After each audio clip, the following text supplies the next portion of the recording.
How's your week? It's been good. It's really good. Lots of You thunder. just smacked Paul, and then I realized it was a fly you were going after. Yeah, lots of thunder and lightning this week. Pouring rain just when we brought our cushions out. It poured, so that kind of week. But it's a beautiful week. Really nice. My teaching schedule's winding down, and I'm looking forward to the summer. So I posted on your page, but I saw that.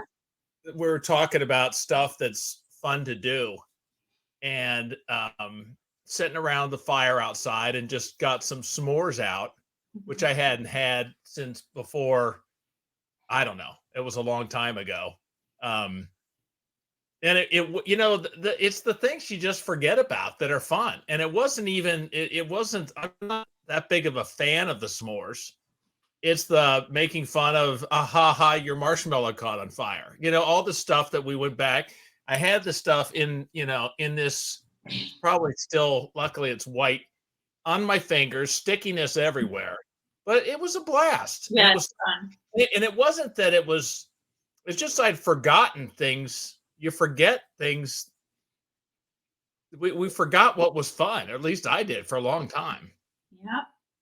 It's a new way of being, for sure. That's your big response. I open up this huge topic. No, well, we had this issue about you. I really don't know if we could stay friends because you burn your marshmallows, and I slowly roast mine to make them golden brown.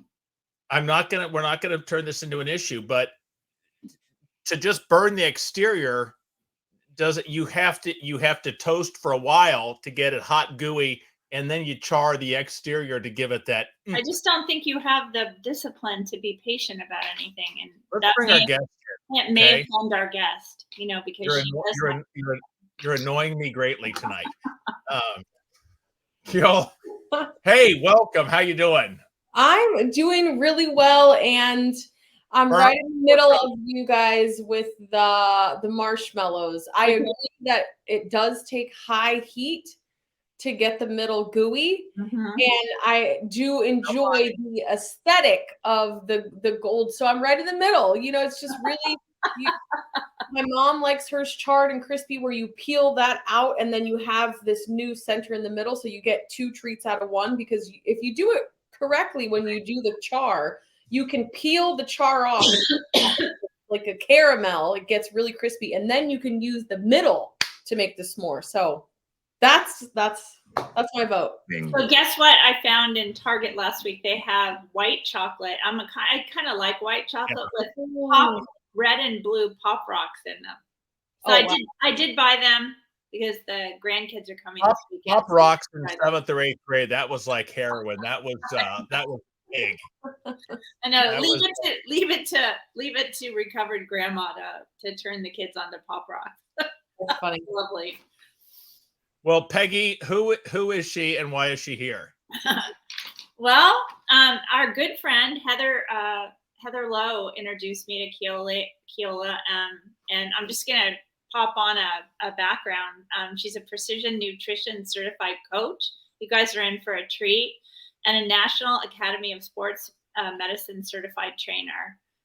She earned her BS, and we know where you earned your BS. Her bachelor's in kinesiology at CSU Fullerton, and her master's in exercise physiology at CSU Long Beach. Over the past 12 years, she has developed a coaching philosophy, and I love this because I'm a social worker, based on building a knowledge base for her clients. This is my favorite part of the description of you. Kiola's intention in coaching is for her clients to gain confidence in their nutrition and fitness programs, so much confidence that they will never need to hire another professional after her. It's my philosophy to teach people how to fish and not give them fish, and I absolutely love that. Kiola's coaching philosophy is simple: educate, empower, and ignite. I'm going to ask her a little bit about that. She is a coach for Sober Mom Squad. She's a reframe coach, described as a powerhouse, soon to be a host at the Luckiest Club, and she is also, among a million other things, a peer support specialist for the state of California. Oh, I love that. The question I have to ask is based upon your charts behind you. Yes or no, are babies born with kneecaps? Are babies born with kneecaps? I want to say that there is some cartilage there that gets harder as we age. I think that's exactly the answer that I read because I was told. So it's not, Peggy didn't know that, but we did. The two of us did. Peggy's confused. We'll talk later after the show, Peggy. You passed the test. Welcome. Yeah.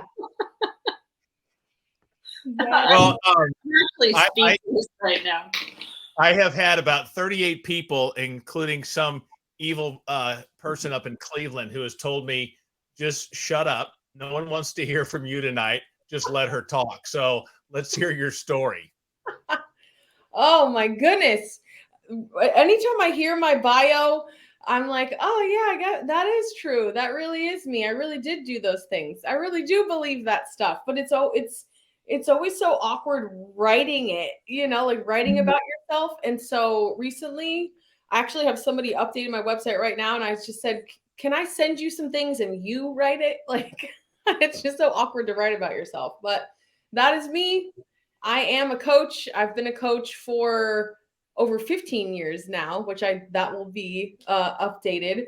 And I absolutely love helping people get from where they are to where they want to be. That's the definition of a coach, in my opinion, helping folks get from where they are to where they want to be. I never planned on that happening in sobriety. I thought that I was getting sober for me so that I would be a better fitness and nutrition coach. And I had no idea that the worlds were going to mesh together and that I can use my background in fitness and nutrition, not only to support my recovery journey, but to help other folks create a long lasting sober and recovery journey and just to really propel themselves forward in life.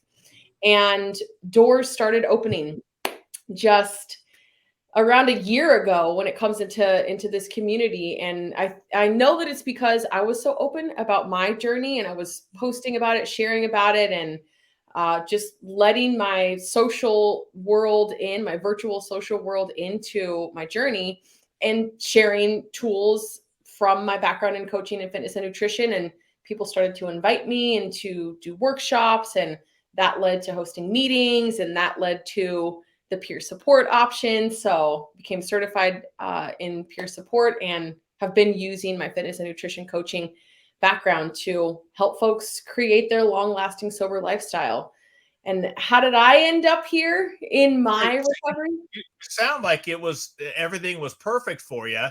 Did did alcohol derail this, or did all this happen post alcohol? Yes, the latter. So I made my way into my first attempt at sobriety. I should say my first attempt that I recall, because for 20 years, I'm sure there were many, many times of I'll never drink again. I'll never drink again. But my first shot at sobriety was after a DUI.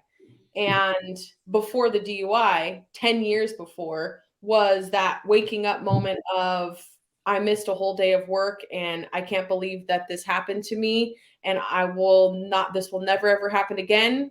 And all I have to do is just only drink on Friday, Saturday, Sunday, and that'll solve it. And how did I get there to that wake up moment? 15 years old, first drink.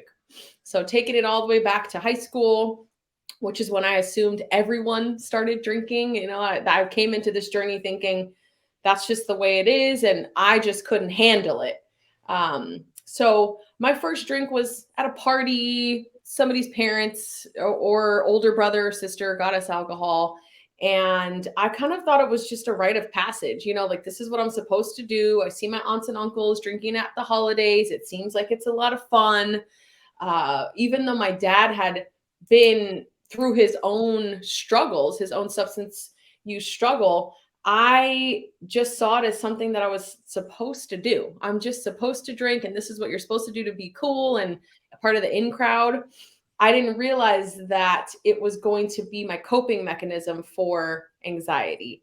I didn't realize that I had anxiety, that I was living with anxiety, because at 15, I thought, I'm just nervous like any other teenager, and we'll have some alcohol and now we feel better and we can be cool and laugh. And this is so much fun. So it was fun through high school. It was even fun through the first year or so of college. Thursday night hits, all the girls in the dorm get dressed up. We go to college night. We have a great time. And it didn't start to be, for me, something that I noticed I was overdoing until I started bartending and working in the service industry. And in that industry, you're serving drinks, you're drinking drinks, you are drinking after work. And it just kind of slowly started to pick up little by little. I was staying out later.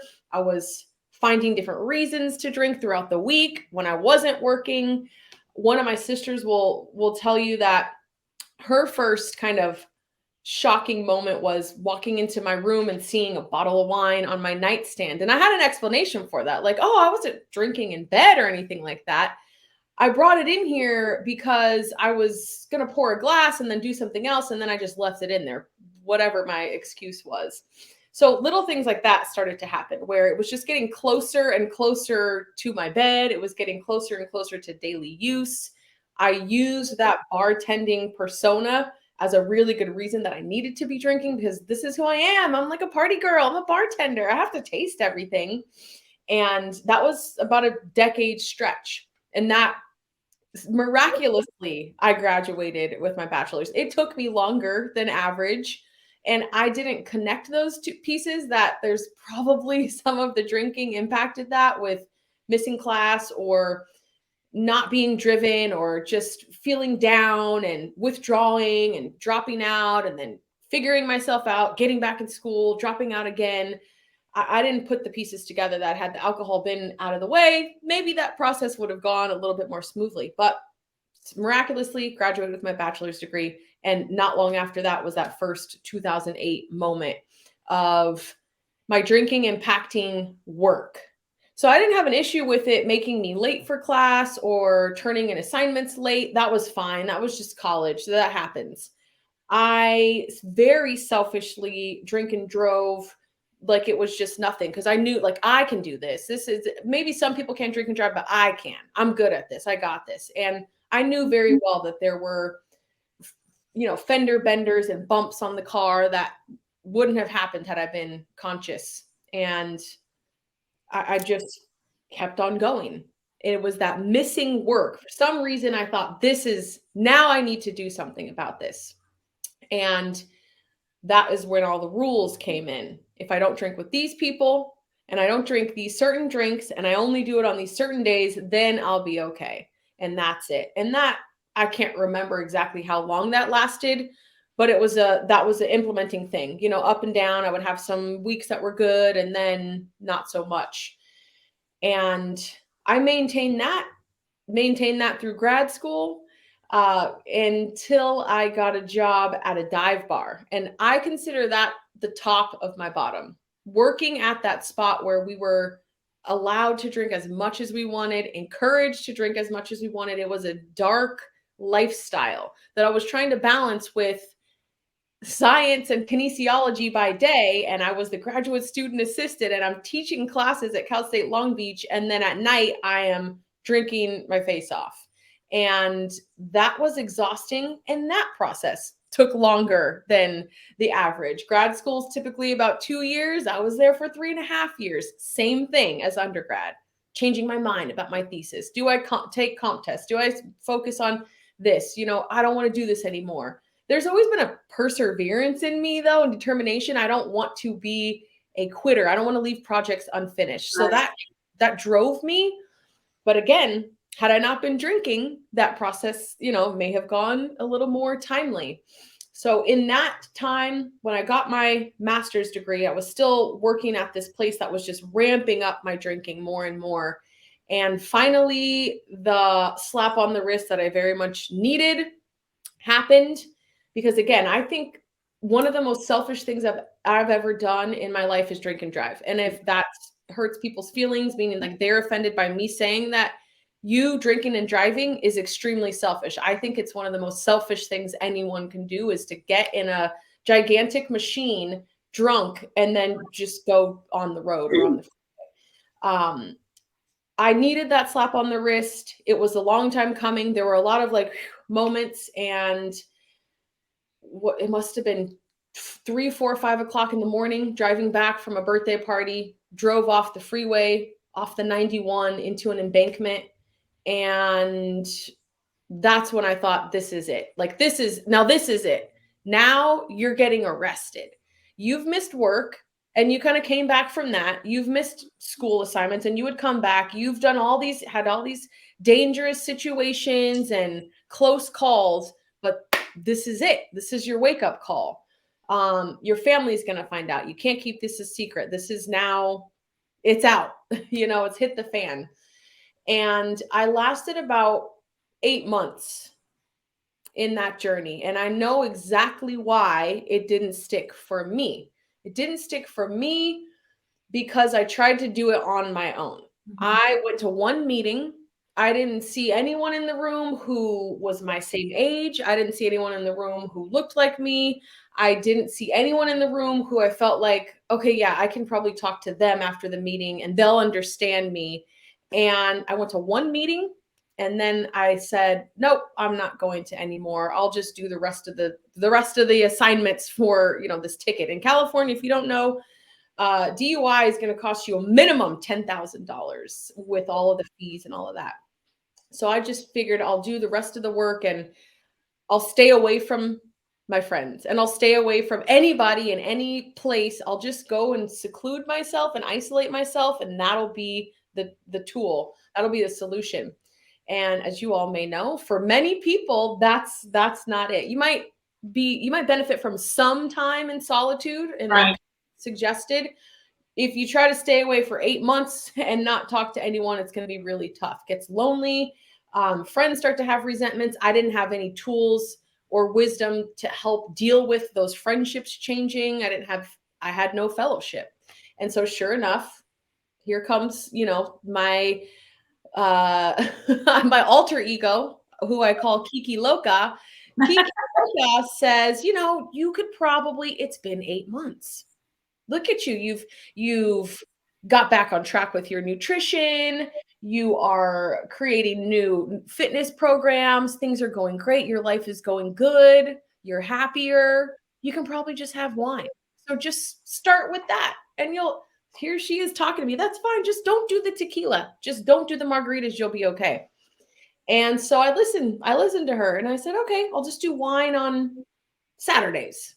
And fast forward, and you all know, again, that doesn't work for a lot of people. The moderation thing didn't work. The rules didn't work.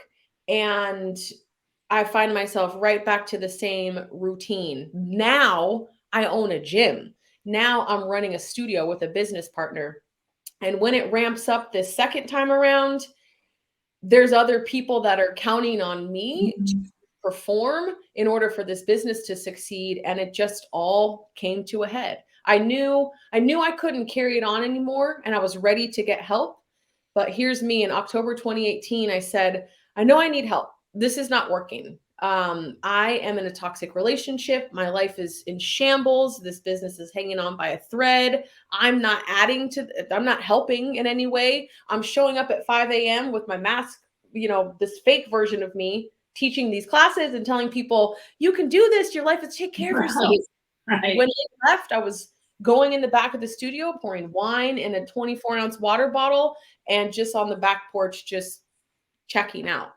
So when I finally decided that I was ready to get help, there was still one more little run in me. It was October 2018. And I said, I'm going to go to a meeting. I'm going to start doing research. I have a problem. I'm accepting I have a problem. My life is just dark. I'm sleeping in my office because I lost my living arrangements because I was a mess and people didn't want me around. Family, nope. Friends, nope. So now I'm sleeping in my office on an air mattress. I lose my car because I wasn't paying my registration. My license is suspended. Every single thing, that basic responsibilities, I was just not doing any of those things. But I had that image. She's the owner of the gym. She's got a master's degree. Her family is, all together, and I just couldn't do it anymore. But I wanted to go 90 more days. I wanted to get through Halloween. I wanted to go through Thanksgiving and Christmas and New Year's. Now looking back, I'm like, oh, so dumb. Like, you just wanted to experience hell for 90 more days. You have a chance to get out and you want to I'll just stay for one more quarter in this darkness. Thank goodness I actually walked into a meeting on January 1st. And that is where the beautiful story begins. That is where this coaching and teaching and speaking and facilitating, the smile, the happiness, that's where all of that began. True happiness, true peace. I will run as far away from chaos as I possibly can. Understanding myself is a part of the journey. Loving who I am, learning how to take care of myself. It's the best decision I've ever made. And I hope this lasts forever. So I'm very grateful that I'm here right now and able to share this story. But yeah, it was real dark for a while there. You said a lot when things were going rough at first. You said maybe I just couldn't handle it. That it wasn't the alcohol. It was your fault for problems going bad. It wasn't the alcohol messing things up. You weren't doing it right.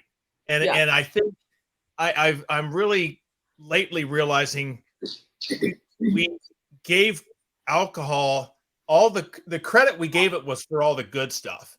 Oh yeah. And it was time I had to say, you know what, alcohol, if you want the credit, I'm giving you all the credit. I'll give you everything you deserve. And that includes all the crap. But it's not that I couldn't handle it.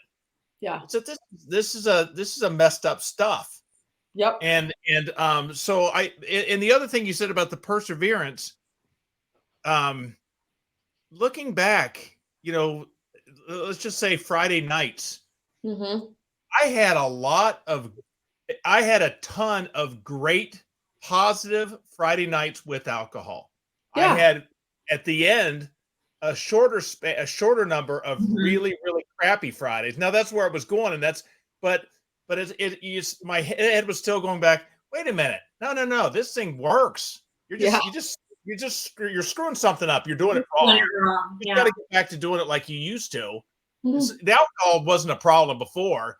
They didn't change. Budweiser and is not selling a different product now. Must be messing up on my end. So I just got to fix me, and I can continue. And it was that track record. Just looking at the record, would you say what's more likely, a good time or a bad time? Well, it was only, but I made reasons to keep going with it, and that was like the perseverance was. I fought. I was in the corner of alcohol. Yeah, I was fighting to no. You got him all wrong. He's a good guy. You'd like him. You just got to get to know him better. He just had a bad night. I was defending it for so long. Yeah. Like, no, I got to shine the light on this. This isn't the same. This is a bad person or a bad thing. Yeah. Yeah. If I knew then what I know now about this substance and the way it interacts with my body. Absolutely. Maybe not everybody, but my body, it doesn't work for me. It means that for a moment I feel a little release in my brain, a little relaxed, kind of dial down the thoughts that can be pretty rapid or really strong. But then the next morning, it's worse. It's even worse than it was when I went to, have the drink in the first place. And if someone asks you what happened, what changed, what's the answer? What's your answer to that? What happened in my mind? It didn't. Now alcohol messes me up bad. Right. It didn't for a long time. I drank a ton back then. I drank, so what changed to make it go bad in our lives? Well, what was about that January 1st? Like, tell us a little more about January 1st and what you. Well, what happened for me is that I finally accepted that no, this is not working. It's not working like it used to work. It's not as fun as it was before. You're having less and less fun times, and you're just drinking just to get through any old challenge that you have, any reason, and you're not able to keep it just on the weekends like you did in college and work hard during the week. That's not real. That's not true. What happened is I came to reality. I came to a place of acceptance. I accepted that this is just not true anymore. If I'm trying to bargain and make these agreements and these deals with myself and these deals with the bottle, that means that it's not true. What I'm trying to convince myself to do, it's not reality. It's not beneficial. And I just always knew that I deserved more. I knew that I was capable of living this life that Of course you were, not to interrupt you, but Jesus, getting through a kinesiology degree and extra, those are two of the hardest majors on the freaking planet. I mean, they really are. I know that. Yeah. And so you had it in you to be able to do this, because those are killer majors. They're killer majors. Yeah. And I have a very supportive family. I've always had a very supportive family. I was going to ask about that. Yeah. My parents have been speaking life and encouragement and power into myself and my siblings since we were little. You can do anything. The world is yours. You're so smart. Whatever, so creative. Anything you want, you can have. And if you get that message at a young age, it doesn't mean that you will always stay on the straight and narrow, but you have direction. You have that compass implanted in you. So that was my spirit of the not quitting, the not giving up, meaning don't quit on your dreams, don't quit on yourself. If you keep going this way, that means you're giving up. You're giving up on your dreams. You're giving up on your goals. You're giving up on having the physique that you want and the bank account that you want and the social. You're going to give up on all of that if you go that way. So you don't want to be a quitter. You have to stop doing this thing if you don't want to quit on your life. It was probably a lot of the alone time when I would come back and open the door to my studio, stumbling in and, looking for whatever maybe I had left over, those dark moments of like, what the freaking, what are you doing? You're sleeping in your office and people are going to be here in 5 hours and you're going to have to try to slap yourself together. Do you want to keep living these two lives? No, it was too exhausting. And when I got tired of that and I knew that there were resources, that's when I started accepting the only way out for me is going to be to get some help, because you tried it last time to do it on your own. That didn't work. It didn't stick. And now you need to ask somebody else for directions. The same way that I'm telling all these other folks coming to my class, if you want to learn how to create a routine, hire a trainer. If you want to learn how to create your own nutrition plan, work with a coach. So I had to follow my own advice. Right. Me too, as a social worker, right? Working with families, working with families who were affected by, teaching people how to work with families that were affected by addiction. And then, my car would drive into the grocery store on the way home from class and buy my favorite bottle of Sauvignon Blanc. Just like it wasn't like I was programmed. Yeah. You hit on a good point, because we talk about alcohol relaxes us, and I needed to relax. And I've never been so tired in all my life as when I was drinking. Totally. Yeah. I mean, as far as relaxing me, I have never been so tired. When I quit drinking is when I finally was able to rest and sleep and relax. Yeah. I worked my ass off to drink. I worked my ass off to hide it, to sneak it, to dispose of it, to pretend, to panic about the night before, to plan. It was exhausting. Yeah, I have a really good friend and again, this is before, I was a late drinker, so I have a totally different story, really. But I have a friend who was a heroin addict, and I was working with transition age youth at the time, and he was a heroin addict for 30 years. And so I asked him if he'd come, talk to the kids I was working with, just to tell his story. And I asked him, why did you stop? And it's really interesting. He said it was just too much work. Like one day I woke up, because my whole life was spent seeking, buying, stealing, and shooting up and doing it over again. And it's certainly no different with alcohol. Yeah. It's the same pattern. And it's funny now, I think after I, went through my own sobriety, that, that his words like are ringing in my head. It was just too much work. I just woke up one day and I can't do this anymore. The only thing alcohol relaxed me from was all the stress drinking put me under. It was. Yeah, that cycle. Yeah. There's the book Alcohol Explained. I can't think of the author's name, but Alcohol Explained. Yes. Yeah. The guy from the UK, straight shooter, straight to the point.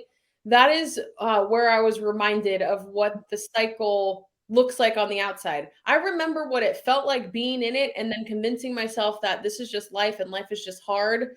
And until I accepted that this is a show and an act, and it's not even a paying act. You're just acting for Right.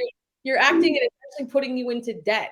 You're holding up these two different, roles, and they can't balance each other out. The amount that you're there, it's not even the amount, the way that I was drinking, the way that I would use it, and the person I would become.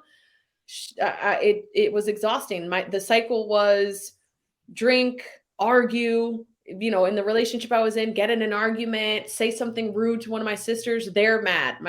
The person I was dating at the time, they were mad. And then my business partner was mad. And now I smooth that over. And then I have another bender and it's all over again. Yeah. And, keeping that up is a job that doesn't pay. Pay at all. So you get, it was that, cliche, sick and tired of being sick and tired. That's what it was for me. It was like and I wish I remember the exact day that I thought this or made that conscious decision. I just know that it was October 2018. And I know that I had that, you might as well just wait until the first it's one of those things. If I could go back, I would have started that, that would have happened for me too. I knew I got an award for teaching, and of course it was an open bar, right? And I didn't drink in front of anybody because I didn't want my director to see me drinking, right? So, but all I could think about after this giant award I wanted my whole entire life was to go home and drink a bottle of wine. I knew then, I had the knowing that, but I didn't get sober until my daughter asked me to stop drinking, which, still pains my heart to even think about it, although I know that I love being able to know I'm going to go out of this world knowing that they know who their mother is, right? Yep. And it's insane. And hopefully they won't be in I hope for them that they're not in a Hollywood Zoom square talking about their addiction. I don't want that for them. Yeah. I looked at my need to recover as a weakness. And now it's like, oh no, you have no clue how powerful that is. Yeah. It is. I mean, if you've done this, man, it's amazing. I'm proud as hell. There's not a lot of people. There's a lot of people that wish they had the strength, the guts, and what we've done. Yeah, 100%. To wear. Yeah, I agree with that. And it is in one of Laura McCowan, the author of We Are the Luckiest, one of her 9 tenets, which is the core of her new book, Push Off From Here, is this is our thing. This is our thing. And it might be, it's unfair, but this is our thing. And only we can deal with it. Right. Can't do it alone, but only we can do it. And when I was reminded of that or read that and had this kind of just mindset shift that I share with folks, is what a blessing that you figured out what your kryptonite is. What a blessing you figured out what your Achilles heel is. We know what it is. You don't have to keep going on wondering, well, is it this? Is it where I live? Is it my boyfriend? Is it my parents? Is it the cheese I'm eating? Like what is it? Right. It's substance, or for some people it's the behavior, or for some people it might be of their relationship with food, whatever it Right. is, when you figure that out, that is a golden ticket to Totally is. the best rest of your life. Because now you can face it, you can gather tools to deal with it. I highly encourage for folks to get into communion and community and fellowship with other people who have the same thing as you. It's freedom. The continual misuse or overuse in secret and that act, that's the burden. Yeah. No, that line, crossing that line into Yep. total honesty, total disintegrity. I know that's probably not even a word, but the minute I started, putting wine in my boots, I knew I was in trouble, right? I mean, just lying my ass off about everything and really getting away with it. I'm sure it happened for you too. I did the most hideous things, and people said, "Oh, you're a social worker. You have such a hard job. No wonder that you need to do that." And I let them do that. I let them do that for years. Yep. I had that moment where Hmm? I was waiting for programs to work for me. Yeah. Just like I wait for my exercise bike to get me in shape. And Right. it just sits over there holding up coats. Hasn't done jack for me because I haven't gotten on it and ridden it. I wanted programs to do the work for me. And it was kind of that time when I was feeling sorry for myself. And I looked in the mirror and it was like, hey, bummer. I'm too bad. That's a shame. Sorry to hear that news. What the hell are you going to do about it? Yeah. There's people being born blind right now. Guess what? Okay. You can't, I'm sorry. I wish this wasn't the case. What are you going to do about it? Are you going to curl up or are you going to learn to live, adapt and go? Yeah. And I had to, it was finally, I had to just say, no, wait, if you want to curl up, great. Or you can do something about it. What are you going to do? I love the other one of Laura's 9 things, and I use it in the work I do teaching as well. Is it's not your fault, but it is your responsibility. Yeah. And the clients we work with, the families and children and families we work with. I mean, I'm not in direct practice anymore, but I do a lot of coaching around that, and that hits home for people. There's no blaming and shaming there at all. It's not your fault. It's a drug. But it is your responsibility, Yeah. And I do think we become better coaches because we really know what it's like to be in their shoes. Definitely. Yeah. I think I'm a way better social worker after going through this.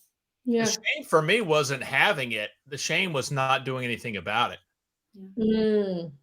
That was when that's the one that the fact that it wasn't that I wasn't ashamed that I had this situation, as I call it. You can label it however you want, but Yeah. it wasn't the shame of that. The shame was that I wasn't doing anything about it.